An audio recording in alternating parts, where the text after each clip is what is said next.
आज की short analysis में हम डिस्कस करेंगे एम्फेसिस स्टॉक के ऊपर।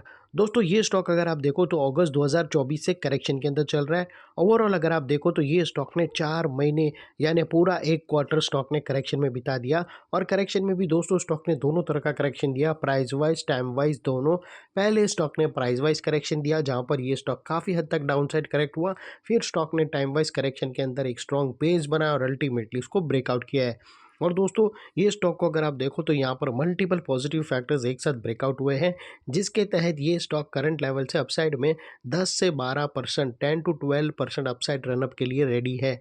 लेकिन दोस्तों यहाँ पर कोई भी हमारी बाय सेल होल्ड रिकमेंडेशन नहीं है, ये प्योरली एजुकेशन पर्पज से मैं अपना पॉइंट ऑफ व्यू आप लोगों के सामने शेयर कर रहा हूँ। कोई भी पोजीशन लेने से पहले अपने फाइनेंशियल एडवाइज़र को ज़रूर कंसल्ट कर लेना।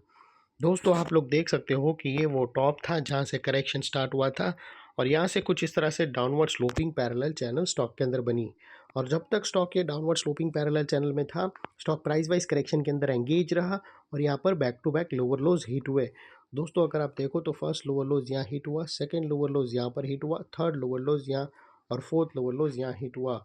और जैसे ही दोस्तों ये downward sloping parallel channel upside में ब्रेकआउट हुई, इसने मल्टीपल हायर हाइज को ब्रेक करके उसके अबाव सस्टेन क्लोजिंग देकर कंफर्म कर दिया करेक्शन कंप्लीटेड।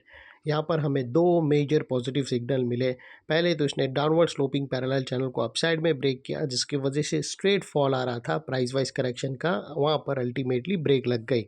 और सेकेंडली इसके अंदर जो कंटिन्यू लोअर लोज हिट हो रहे थे वो स्टॉप होके उसके अगेंस्ट में first time higher highs register हुए क्लोजिंग बेसिस पे, जो हमें कंफर्म करता है कि स्टॉक के अंदर बॉटम लग गई है, करेक्शन कंप्लीटेड और ट्रेंड इसका चेंज हो चुका है। करेक्शन का ट्रेंड बाई साइड की तरफ शिफ्ट हो चुका है।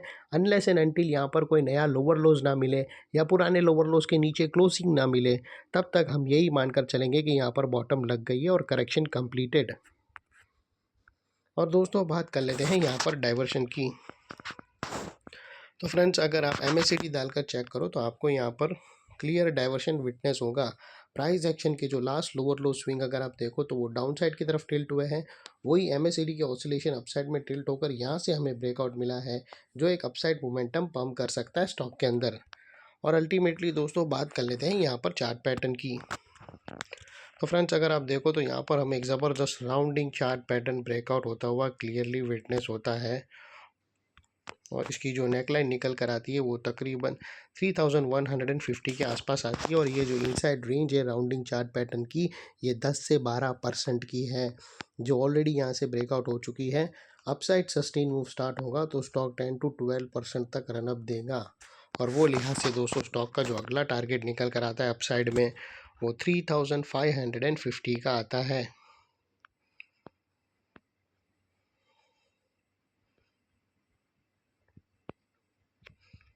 जो अगर आप नेकलाइन से कैलकुलेट करो तो 10 to 12% के अकॉर्डिंग आता है।